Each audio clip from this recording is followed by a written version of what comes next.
Hi there, I'd like to introduce to a Kate Spade bag today. This is the Astor card Rachelle in black. Well, the color is black color.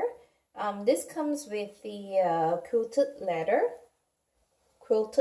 as you could see here, excuse me. And I'm gonna bring this. It comes with the, this is a gold color hardware.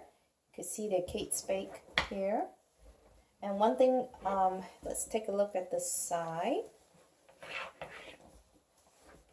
The other side. And one thing about this bag is it has come with the feet to protect the handbag here.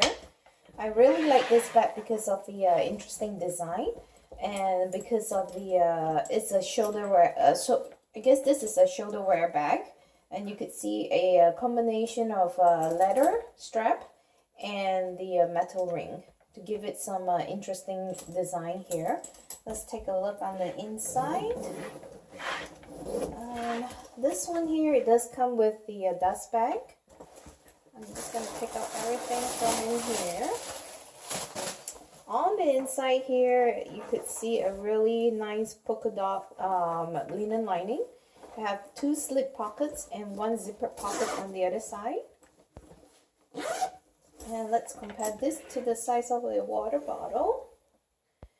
This is a medium-sized bag. You could put a lot of stuff in there. You could even put like a mini sweater in there as well. The dimension of this bag here is about 14.5 inches in length. It is about 10 inches in height and about 5.5 inches in dimension in deep, or the width. So, if you enjoyed this video, please give it a thumbs up and subscribe to the channel. Thank you.